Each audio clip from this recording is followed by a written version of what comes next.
That's what's going to end up Are happening. we doing too much like hero sacrifice these days? I think yes. I mean, I'm the person that's constantly like, okay, you're going to kill Wolverine, you're killing James Bond, you're killing everybody. Luke Skywalker, like what are we doing? They But in fake killed this Batman. Yeah. yeah, in this instance, I don't see them murdering a pregnant girl on television. Like I feel like even Netflix would draw that line. Like you can't kill the pregnant girl. That's kind of messed up. If they want to go super dark, maybe.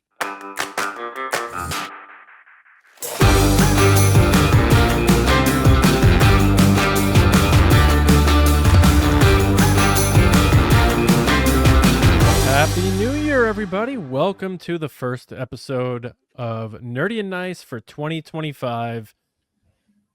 Lacey, we're in the second year, calendar year of the podcast. I know we made it, team. We made it to year 2. We did it. Year 2. Yeah. Now, we haven't talked about this. Should we do that cool thing where we call this season 2 of Nerdy and Nice?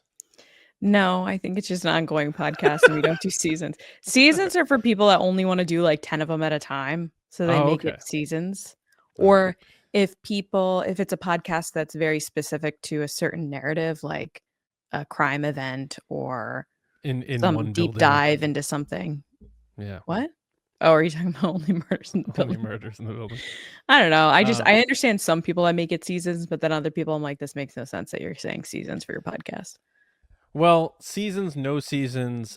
This is a unique episode of Nerdy and Nice because we're just dedicating it to Squid Game season 2. We've both watched the entire set of 7 episodes.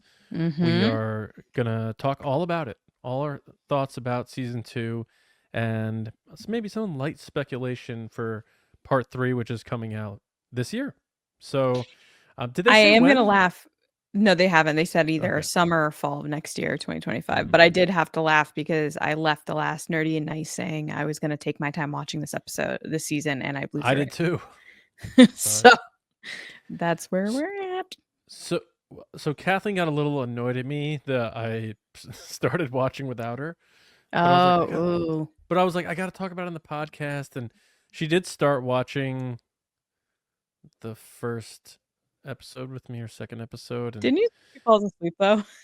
She falls asleep, and but also, I don't know how different. I didn't go back and watch the first season again, and maybe I'll start here. I liked season 2 of Squid Game, but it felt way more soulless and homicidal than the first one. Whereas, and I could be wrong, but I feel like the first season of Squid Game, there was a lot more humanity and compassion with the contestants, and there wasn't, like, there were pockets of people who hated people and stuff, but I think there was more goodness out of the contestants, whereas in this one, we're seeing just straight up murder a lot amongst the contestants, and that threw me a bit.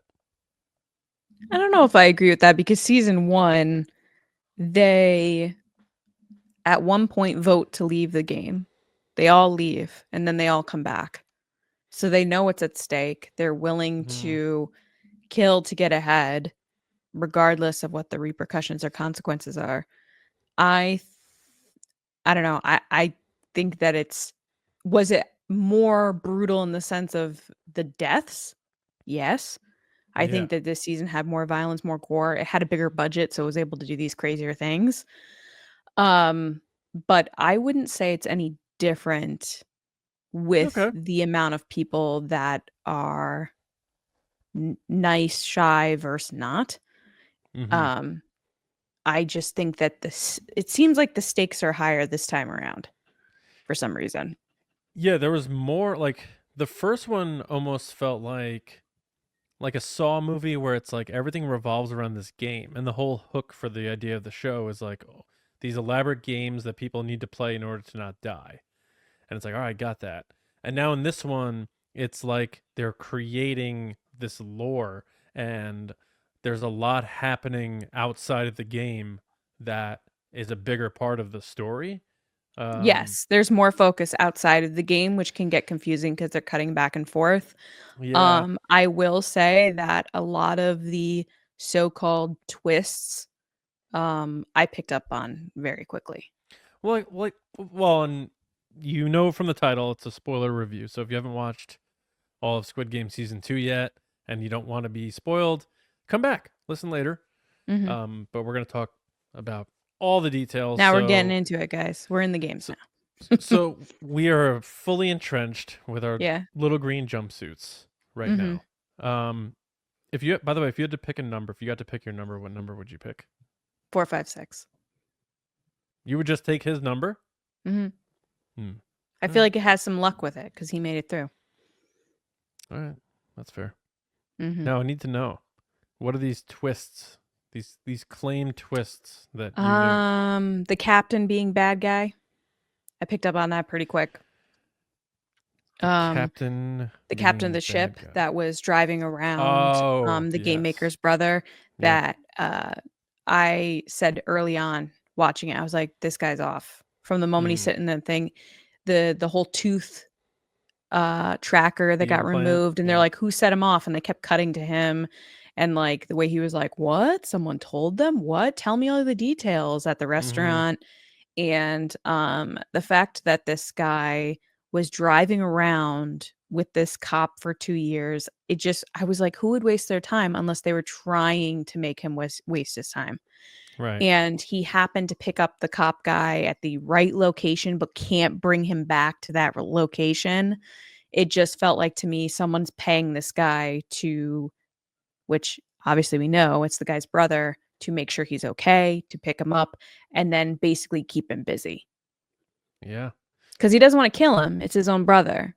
There is a little bit of a soul in the evil game maker guy, the young Eel guy. But at the same time, he doesn't want to get him in more trouble. He doesn't want to offend his clients. There's like a game at play there, so to speak.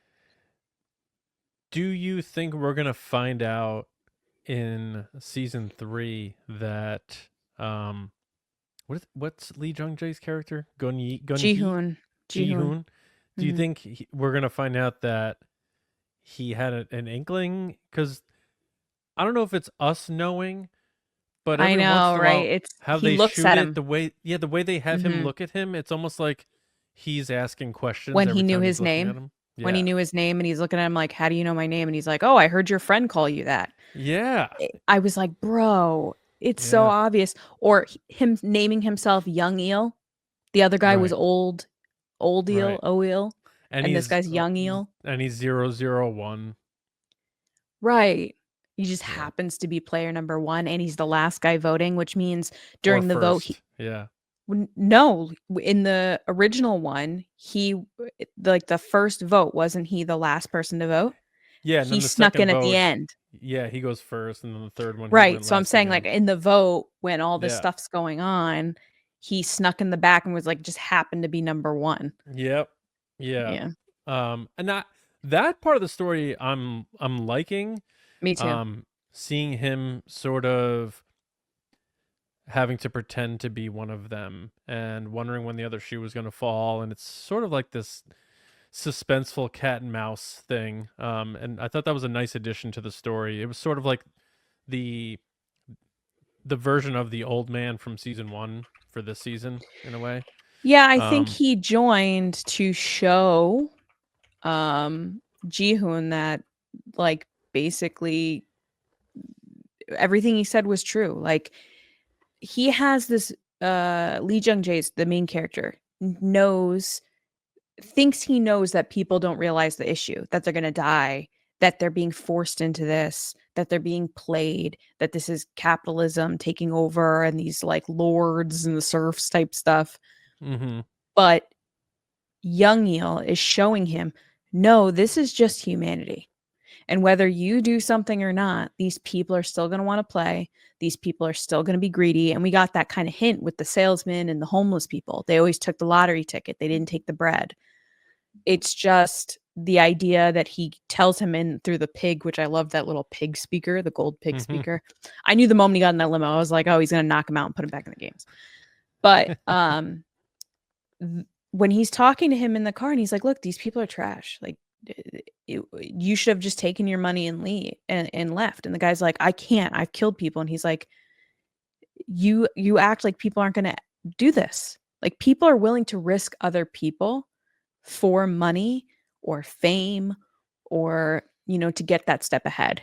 And I think for me, this second series kind of hit harder, I think, than the first one 4 years later, because it feels at times that the world in general, it is a mirror being held up to the world right now where people just don't care about one another. There is no empathy. There is no understanding of community and helping those around you. It's very much cutthroat. How do I get ahead? I only care about me. Where's my money? And we see that game after game, which we saw in the first season as well, of, oh, I'll play one more game and then I'll get out. Right. And I'm like, that's not your choice, though. That's the risk you're taking. It's not your choice to get out. It's the choice of everyone's. And then you see these people that are terrified, like in that kind of round robin game they played, like the relay race where people are getting murdered in front of them. And they're like, oh my God, please don't kill us. And then they go in there and they're like, oh. And you're like, oh my God. Yeah. Because they see that money in the piggy bank and they want it. And it's insane. Because the whole time, and I felt this way season 1, but definitely in season 2, I was sitting there going, I would never do this. I don't care how broke I am. I'd never do this. But at the same time, I feel for that one guy who's connected to the North Korean woman that's the Squid Game guard, who has a daughter who has cancer, and he has to pay for her bills and her operations. And it's like, would you risk it for that? And I can't say that I wouldn't. I can't say that if my kids were really, really sick and on the verge of death, and the only way to get the help that they needed was to do this or do nothing, I might consider it if I'm at a position of needing to do it for my kids. Would you survive red light, green light? I don't know. Be honest with me. I don't know. I feel like I could, because the adrenaline would be pumping, but at the same time, like if a bee attacks me, I probably would move. That was an interesting little CG wasp. I was like, yeah. I was talking with one of I was talking about this series with one of my clients in a meeting this past week, and they were telling me about how Squid Game stock has plunged in Korea and South Korea because of the mixed reviews, because people have very mixed reviews on this season.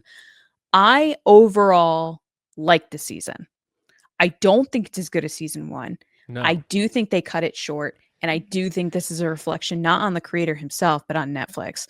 But that being said, he brought it up to me and I was like, really? That happened? He's like, yeah. And then I looked it up and it did, in fact. Like the stocks that all these companies that were embedded into this production and it got mixed reviews, they paused the stock market because it was plunging because of the mixed reviews.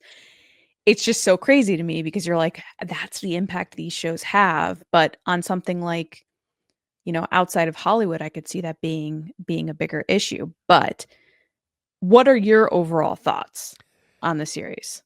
I mean, this season specific, because we both know that we loved season 1. So season 2. Yeah. So immediately it has the deck stacked against it because it doesn't have the catch you off guard freshness that we were blindsided by when Squid Game came out. Like that show just showed up out of nowhere, at least for me. Yeah, we didn't know. We didn't know what it was. Yeah. Blew people away. Took everyone by storm. And it just had this unique, fresh, interesting presentation to it. So this is never going to be able to have that. So it has that against it first. I will say what I liked more from because I loved the games in season 1. And there were just simply more of them. And it was more just stressful trying to watch them go through that. Whereas in this one, it was almost like some of the games were more barbaric and like less skill based and more of just like, yeah, now you just need to find 4 people, and if you don't, you're getting shot. And people can throw you out of that door stuff. Whereas I feel like a lot of the games in the first one were skill and strategy based. Like they weren't as bloody, but you have to remember that The glass In floor one, yeah. right. No, not even that. In this season, there is a different game maker. I'm using game maker from Hunger Games, but guy running the games who's tied to the organ Right. harvesting. Right. So Which I felt that that was a reflection of that. Like the first season, you have young Eel.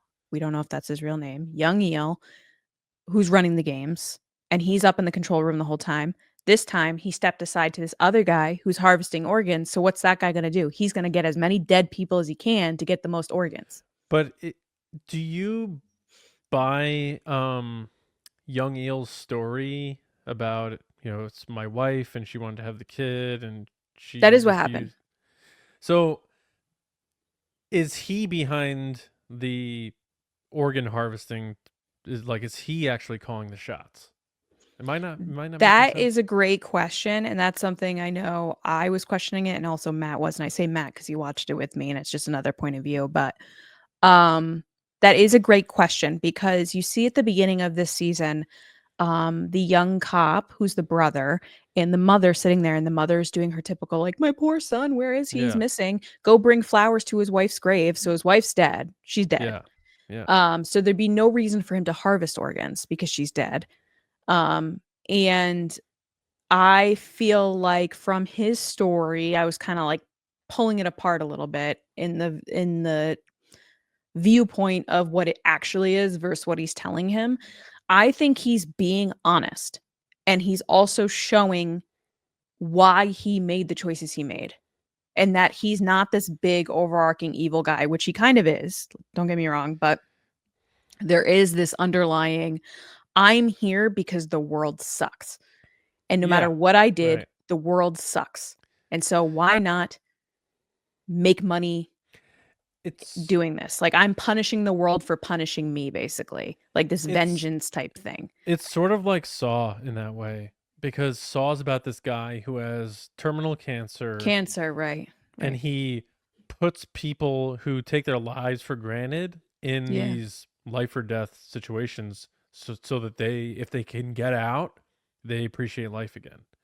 And it's like, to me, if he being young Lee, the front man, original Young the Eel. front man, Yeah. young Eel, sorry, I'm gonna keep screwing that up. It's okay. It's all right.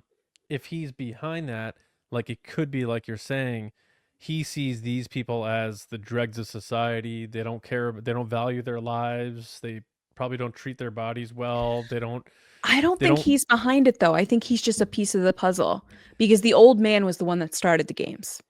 Yeah. He was the one that was running it. He got a bunch of rich people involved. Then he got the money to fund it to make it happen. I think that just like we learned from The Salesman, which this series season part is really kind of peeling back the layers to the onion that is the games. So you have the salesman who started as a guard. You're also seeing a guard, a woman from North Korea who lost her 1-year-old daughter, who's trying to get her back, escaped this crazy country. She has no way of going back there, has tried everything she can to get her daughter back. And this is the only way she can do that, is to be one of these guards. And it also explains her military training to be able to snipe people like crazy. You have her as the guard. You have the salesman guy who said he was a guard, was willing to kill his own father, and then got promoted to salesman. Then you have young Eel, who's now the game maker mask guy, which used to be the old guy from the first season. Right. But the old guy got cancer or some type of disease, whatever it was. So he kind of went in the games as a last like hurrah of, I want to experience this, while that other guy took over. Right. Who's the brother of the cop. So I think the other guy became a guard to pay for the situation with his own wife, and his wife died anyway. So instead of going back to the life he knew, which reminds him of his dead wife who was pregnant, so his dead son, daughter, child, and his wife, he says, this is my life now. So that's how I view it anyway. So I'm not saying that excuses him killing people and being a terrible vengeant person, but him basically saying like, the life I once knew with my mother and my brother, he didn't shoot his brother to kill him. He shot his brother to get him to go away. And that's why he paid the captain to go pick him up, to distract him, to get him out of here, because he doesn't want to see his brother get hurt. And he's like, this is my life now. You need to stay on your path. This is my path. And he's trying to show this season Ji-hoon that you want to do the right thing. He says at the last episode, you wanted to be the hero. Right. How'd that work out for you, being the hero? Now everybody that you know in here is dead and followed you to die. Why? And then he kills his best friend. Yeah. I feel like this season, my biggest gripe is that it's one part. They should have showed the whole games, because the first season is start to finish the games. He gets there, he plays them, he wins, it ends. This season, which the creator has said, is part 1 of 2 parts. And Netflix made him split it. That's my annoyance. It feels unfinished. It feels like, the way I was explaining it to my client earlier, is kind of like Empire Strikes Back. And he goes, oh, that's the best one. How could you compare it? I'm like, no, that's not what I'm saying.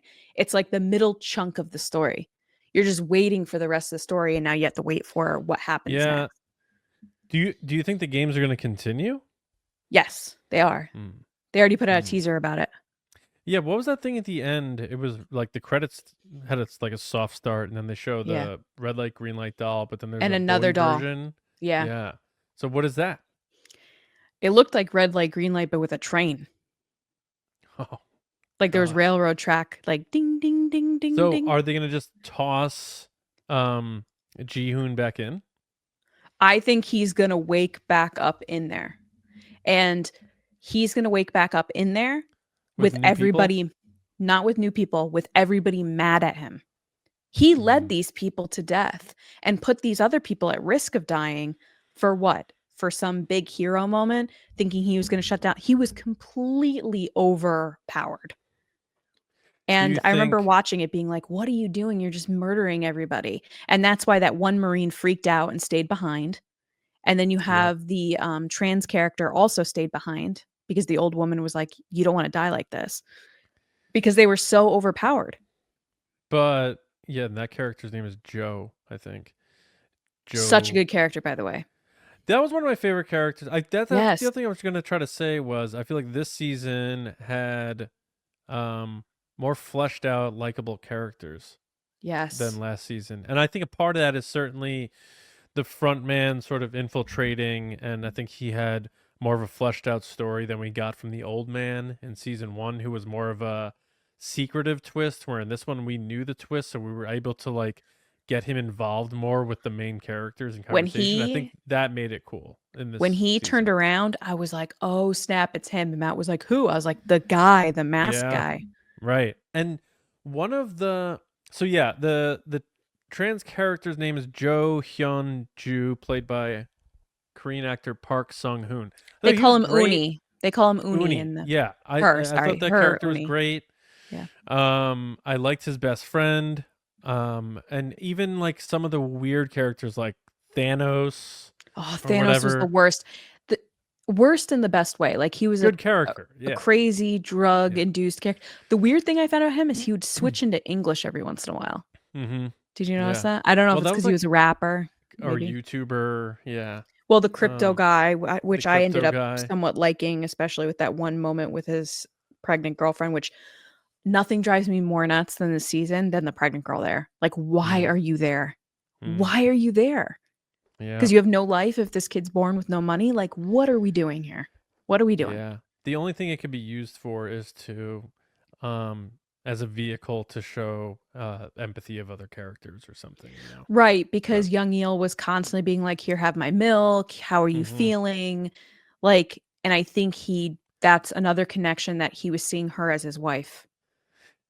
Oh, yeah, could be. As his pregnant wife, It just adds that sense of concern from the audience. You know, I think it's just like with Quiet Place, you know, they're like, oh, how do we make this more worrisome? Terrifying. They have a newborn baby. A pregnant woman, yeah. I think Ji-hoon's going to sacrifice himself for her because of the baby. He's definitely going to die, probably. I think he's going to sacrifice himself for the pregnant girl. That's what's going to end up happening. Are we doing too much like hero sacrifice these days? I think yes. I mean, I'm the person that's constantly like, okay, you're going to kill Wolverine, you're killing James Bond, you're killing everybody. Luke Skywalker, like, what are we doing? They But in fake killed this, Batman. Yeah. yeah, in this instance, I don't see them murdering a pregnant girl on television. Like, I feel like even Netflix would draw that line. Like, you can't kill the pregnant girl. That's kind of messed up. If they want to go super dark, maybe. But there was the instance where they're in the bathroom in the middle of the night, and there were a couple moments that were so tense that I was like, oh my God, is she about to get attacked in the bathroom? Where she was crying, and I was like, oh my God, did she lose the baby? Like, what? It's just, it brings, like you said, like if there's a child involved, an animal involved, a pregnant woman, it just brings the heightened like anxiety. Yep. Yep. I agree with you. I feel like there weren't as many moments in games this season, but that's because, again, they split it in half. So there's more games. They just put it in the second half of this. Yeah. The mingle game I thought was crazy, but I knew it was coming because so many people had survived. So they needed to get the numbers down to 100 or less. And I was like, the only way they're going to... the carousel thing? Yeah, the mingle game. They called it mingle. Yeah. It's like musical chairs, basically. But I knew that they had to do something like that where we were sitting on the couch watching it and they were leading into that game. And I was like, this is going to be a slaughter, whatever this game is. And Matt was like, you think so? I was like, they have to get the numbers down. They're at 225. I was like, they get down to like 100 people by a certain point. Love how Matt ruthless you are. You're like, it's not even people out. No, it's not even ruth. It's like the dread that a bunch of people are about to die. And I was just like, there's too many people still alive right now. Like thinking back to series 1, like the first season, you had certain pairs and stuff. And even the reality TV show, if you connect with that as well, you're looking at that like they cut the numbers there too. They'd be like, okay, too many people, cutting it down. Too many people. Well, yeah, and that's why they also like let them have a shank fight or whatever you want to call it. They gave him forks. Yeah, I was like, oh no. They could have went in and stopped that at any point, and they bring that up. They're like, if they wanted this to stop, they'd stop it, but they're trying to get the numbers down. Like that fight. Well, they didn't want another dead stopped tie. Right. Which I can't help but look at that and think of our Congress sometimes that are deadlocked in ties, and I'm like, what? Yeah. Well, that's where part of the brutality came in. Like, it's that like slow hand-to-hand killing of somebody that this season gives a lot more of than into the neck, like up, and the drag. Oh my God, it was so brutal. A lot of blood splatter this season, like a lot of blood. When the scared kid was hiding in the top bunk and his girlfriend was being killed by that guy, and he was just stabbing her everywhere. He threw her a bottle, being like, here, this will help you. And I was like, no, bad idea. He hit him in the head with the vase or whatever the hell that was. It was a soda bottle. The soda bottle. Yeah. It was like a Coca-Cola bottle. Yeah, and the guy was so jacked out of his mind, he didn't affect him at all. Like 3 drug things, yeah. But just seeing people slowly getting killed that way, and you hear their voices and stuff, it's just like it's such a brutal thing to watch. I know. Well, then, yeah, and then you start to think like, what would I do in that scenario? And I'm going to be honest, like I would be hiding under a bunk too. I would have hidden in that bunk so quick and just been like. That's the hook of this show, and if we're being completely honest, is people watch it and they think about what they would do in each situation. Oh my God. That's the hook of the show. And you know what was also terrifying? The mingle game where they have to go into a room, right? But then they leave the viewfinder so they can see what's going on. Oh, so terrible. Yeah, especially that one person, like their friend, like just didn't make it, and then they're face to face, and the person gets the shot. girl Uni's got shot. Yeah. Because the other guy pushed her out of or she fell down, but then he ran in, was the crypto guy.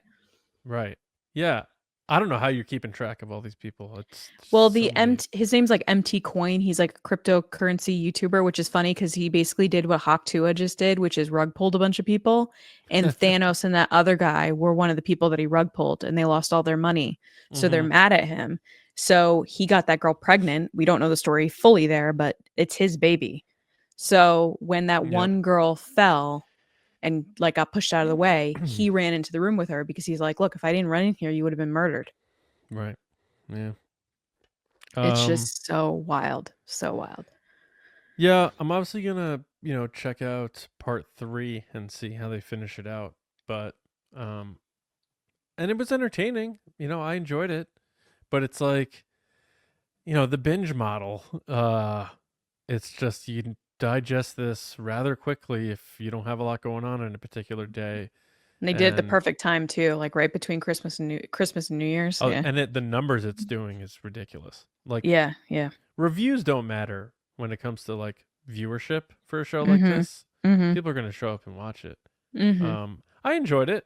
Look, I think Lee Jung Jae is great as always. To the surprise of nobody. And I thought the supporting cast was perhaps stronger. And the front man is played by Lee Byung Hoon. And I think he was like a really great main character addition. And putting You're talking him, about the masked guy? I'm talking about Young Neil? 001 Young Yeah. Neil. Yeah, Yeah, yeah. I think he's fantastic in the way they sort Oh, of so good. are on opposite ends of this, and Ji Hoon really doesn't know that. There are Pretty moments though that I watch him like saying things or the way he looks at him, and I'm like, do you not read the room there, Ji-hoon? Like, what are we That's why I doing? think there might be more to this. Like, I don't want to say he's playing the long game because he just watched his friend get killed, but I can't help but think he's the main hero of the show. He He's wants got to to have think the best of people, and the problem is he keeps getting shown that that's not the case. right. Yeah. And they keep panning to Young Eel, being like, "See, I told you, Yeah. told you." And then there was that one part right as they were breaking into like the control area where one of the The guard assassin looked at him. and recognized him. Mhm. Yeah.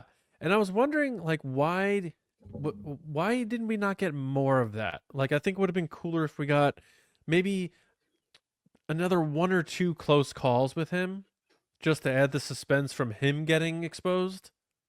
You know? Well, It's a nitpick, but I think the guard was looking at him not as a realization that it was him, but of a oh. what do I do? No, like he knows it's him, and they have to know he's in there. Like they Mhm. know he's in there because Mhm. they're probably not told to kill him. They But they know. probably didn't expect him to be a part of this, mutiny. Right. So he's sitting there going, "Do I lead them to the room, or is he gonna? Am I gonna get murdered by this guy?" Like, because Right. they're all terrified of him, and then he gets killed anyway.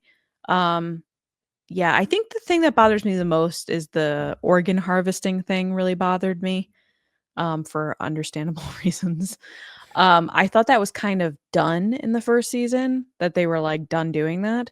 Mhm. And it was very confusing that they're still doing it in this season, and the only explanation I have is that they just shot the father of that cancer kid in the end of the last episode, and I have a feeling he's gonna make his way down there, and then she's gonna kill everybody in there to save him. Who is going to kill The everybody? North Korean guard girl. Number 11 or whatever it was. Number 11. I think she knows what's up. She's been waiting Oh, and waiting and definitely. waiting, and she looked very smug when she went back to her room at the end, like, Mhm. despite letting them take a couple bodies here and there, she Mhm. looked like she had a bigger plan in place, Yeah. and the only thing I can think of is that that dad is gonna end up downstairs to get his h organs harvested, and she's gonna come in and just, like, punish all those people down there. But she's the only one that's killing off these people so their organs can't be harvested, right? Yes, she would go Yeah. over and shoot them, yeah, Yeah. so that they couldn't. Because So she said, what "You brought me on to take people out of their misery. That's what you brought me on for." yeah, she wants nothing to do with this greater plan. Um I just hope it's not some out of left field Jurassic World Fallen Kingdom twist where we're like, "What? They're I think cloning she's gonna them?" end And up no, I think she's gonna end up helping Ji-hoon. I think yeah, but that's I the mean, play here, is that their stories are kinda parallel right now, and then they're yeah. gonna converge at some point. Yeah. It's a fun show though. I'll say that. Like It is, it's it still definitely is. really entertaining to watch and ultimately that's what it comes down to. Like did you have a good time? Were you entertained watching the show? And I was. I was, until it ended, and I was like, "That's the ending you're giving me? This is cheap. Way to go, Netflix." I was so angry. Yeah, it's because it's not really an ending. Yeah. And once I Yeah. saw because It I was feels like like, a man, mid-series finale. That's what it seems like. I did not expect that. So Yeah. as there was about, I paused it, and I think it said there were 16 minutes left. So I'm like, oh, there's probably like 11, 12 minutes left. Who knows? I'm like, they really got to wrap this up. And then when more minutes started ticking by, I'm like, they're not wrapping this up. This is gonna have a Nope. cliffhanger. Yeah. Yeah. Um. So I don't know. I think you might be right. I think G is gonna not make it out by the end, but I think it would be awesome if he did somehow. Hmm. Because he got waxed in the Acolyte. Like, let this guy live. Yeah, I hope he makes it out, but I would also not be surprised if he doesn't. And he sacrifices himself for something greater than his own, like the girl that's pregnant or whatever. I do want to know what your thoughts are on them continuing Squid Game with Squid Game America, where David Fincher is doing it. Did you Um, hear a rumor about part 3 and like Leo DiCaprio or something like that? as one of like the clients, you're This saying? could be this could be way wrong, but Okay. is DiCaprio involved in Squid Game America? I Do we know don't that? I don't know. It's a lot of rumors, but my understanding about they're calling it Squid Game America, but my understanding is the English version of this, I think, isn't like a reboot or a retelling. It's like the rich people that oversee this whole operation are just bringing it to America. So like you're gonna In the like that show? yeah, so like you had that Texas guy that was in it, like the oil guy Oh yeah, that right, that right. that was Yeah. interested in the waiters and stuff. Mm-hmm. I think they're gonna take that kind of mentality and bring it to America so that, like, there's a whole nother games being done here so that there's multiple operations. That's the smart way I think they should expand it, is not a retelling, but an expanded universe of this isn't the only Squid Game going on. Oh, so you know who's gonna be the main actor? Who? If I had to guess, probably like Edward Norton or something. You think so? David Fincher? I mean, maybe. I don't know. I guess we'll see. I loved Mindhunter. Was that him? That Mm-hmm. was also him, David Fincher. He's been doing a lot of stuff with Netflix, but Just I don't do Jesse Eisenberg. That's all I ask. yeah, I just hope that it doesn't feel cheap. Like I hope it pays, like it honors the original while also making it its own thing. What would you do if Brad Pitt was the main guy? Because he's been in like 4 things with David Fincher. I need unknowns. I need unknown people that like are You talented think that they're can gonna do do the that job. though? I think they'll probably get one big name to carry it, kind of like with Skeleton Crew right now, where they have Jude Law carrying the show with a Yeah. bunch of other people. I think they might get one big person to do it. Maybe either the bad guy or the good guy is the main person. But I'm not surprised that they're trying to do an American version because things look bleak at times over here in America Mm. between healthcare stuff, expenses, groceries. Like it wouldn't surprise me um that people here in America would do something like this for money. Yeah. Um. I'll probably watch it. I mean, I'm gonna watch it, 100%. at at some point, I'm gonna get probably sick of the model. Long Well, they're gonna do before they different stop games doing here. it. They're gonna do American games I here. know. I know. So But they'll do jump ropes, but it's like a razor blade or something. I don't know. yeah, and you know, it's just by law of how fans operate, it will always immediately get the narrative that it's not as good as the original version because that'll happen. Um, Yeah, yeah. but for this one, I mean, it looks like for both critics and audiences, season 2 is down. The viewership is absolutely killing it. What are the So scores Netflix, from first to second? Do you have that in front of you? yeah. So the first season was 95%. Like this is Oof. Rotten Tomatoes. So Yeah. 95% approved by critics, Yep. 83% approved by audiences. Yep. And then season 2 is 82 with critics, so still fresh, and only 64 with audiences. Still fresh. Yeah, but I think what maybe didn't land with people was, using that word fresh, it's not a fresh new thing anymore. Maybe people didn't feel that it's this viral urgency the way that first one was. Yeah. I haven't heard as much buzz about version 2 as it's come out. I know it came out around the holidays, I which is saw a crazy bunch already, but I saw a bunch of tweets and other social posts of people being like, no one's talking about this show. yeah, and it's kind of strange And because this the is like first the one was big such a show for Netflix. juggernaut. But it's Yeah. still, people still watched it. They were home, so they threw it on, and we knew that was going to happen. That's not a defining factor of a good show, but it's a defining factor of a show Netflix is going to keep making. But all in all, I had fun with it. I enjoyed it. I thought Lee Jung-jae was just as good. His character is clearly different than the character in the early parts of season 1 for obvious reasons. But it intrigued me. It captured my attention the whole way, and that's all I can ask for. So I'm gonna watch part 3, and hopefully it at least has a good ending. I think that's what this is gonna come down to. As long as it's as good as part 2, which you would imagine if they were made at the same time, and like the ending could totally bust this whole show, like the entire thing, if they do like a bad, ridiculous, far-fetched, retconned ending or something. You know what I mean?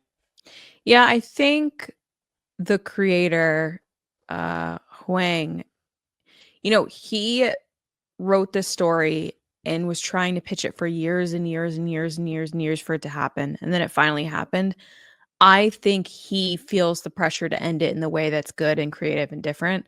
So I don't think he's going to let people down. I don't see him like dialing it in for the end of the story. In fact, he tried to fight for what he wanted, which was 2 seasons and only 2 seasons. And then Netflix was like, no, you're giving us 3. So I just think he's going to do right by the story.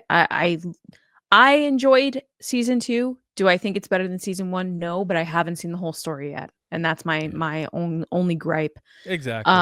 Right. I like where they expanded on certain characters. The whole guard angle I thought was so interesting, where they brought the guard. Because at first you see her get in the truck, which by the way shows their budget, by the way, that they have this like these big trucks to take them out. And the sets in general just show more budget. Absolutely. But when she got in the truck and then put the suit on, I was like, oh, that's interesting, because we've never seen that angle yet. I do. I do like that we got the different vantage points more so this season. Yeah, we explored the other side of the story, which is not the people playing it, but the people behind it. I'm interested more into the people upstairs, those clients that show up to watch the games. I want to see more of that. I want to see what the angle is that Young Yeel's going for, because the whole time he seems like he's genuinely connecting with the players and that he enjoys playing it. Like the moment that he saves the hacky sack with the last hit was just such a wonderful moment for that show. That was, yeah. I was like, yeah, like I cheered. That but dice thing, game over. The thing where you catch. I don't know what they were doing. Yeah. Yep. The one guy did it in one take. I was like very impressed. What was in the script? No, but like they did a long shot of him doing it. No. Guy. But I'm interested to see where it goes. I'm just not sure what that angle is, because he turned on them so quickly. I'm assuming it's because they got so close to the control room that he's like, I can't play games anymore. I have to take over. But I hope they don't kill Ji-hoon. I hope he gets out.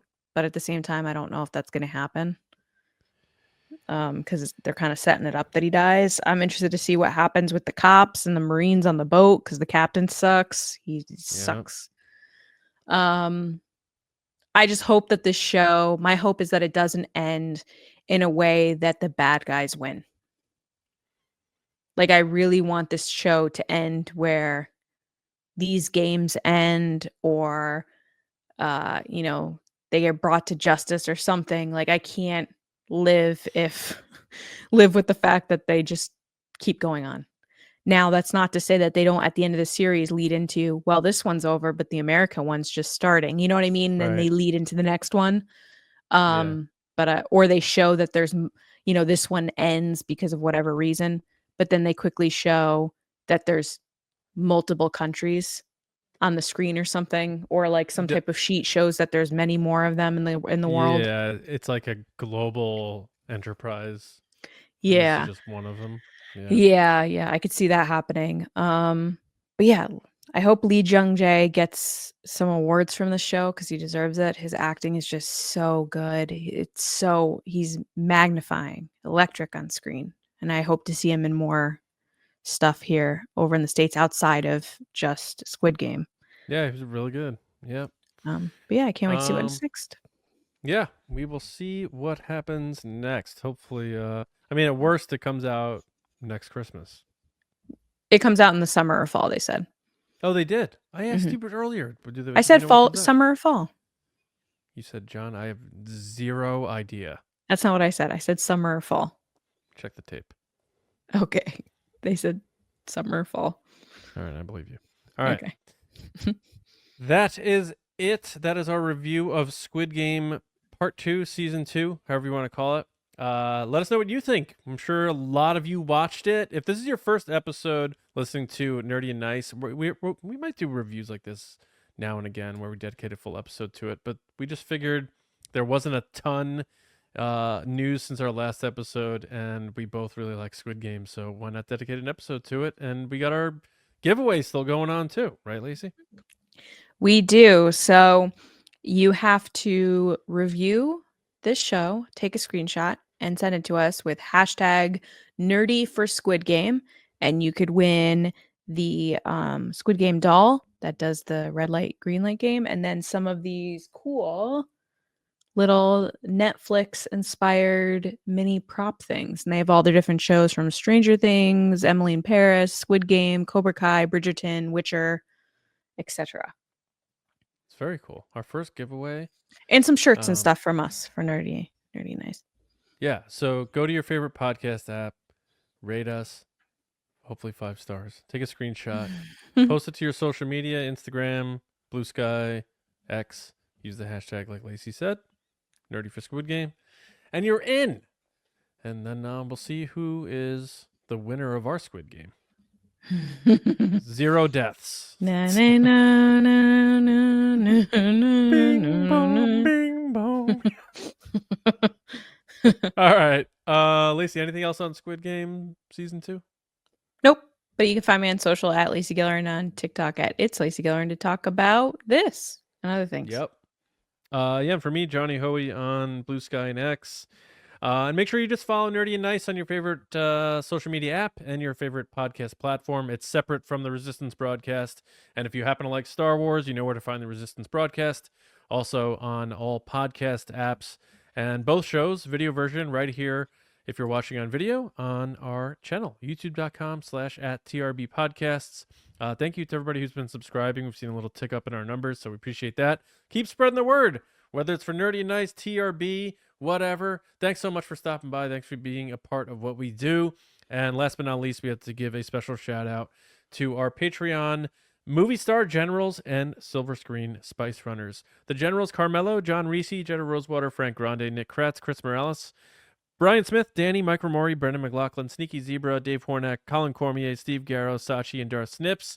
And the Spice Runners: David Probus, Neil Shah, KENDALL, GELNER, Andrew Staley, Jeremy Myers, and the Fortworthian. And everyone who supports TRB and however you do, Happy New Year. Thank you for being with us. We look forward to another great year with this podcast, TRB, and everything that we have going on here. So that's it. We'll be back with you next week to get nerdy for Star Wars fans. Thursday night, we're talking Skeleton Crew Episode 7. We'll be joined by our guests, Ken and Joseph from Force Center. We'll be live 8:30 East on the channel. And for everyone else, have a wonderful week, and we'll see you next time here on Nerdy and Nice. See you around, kids.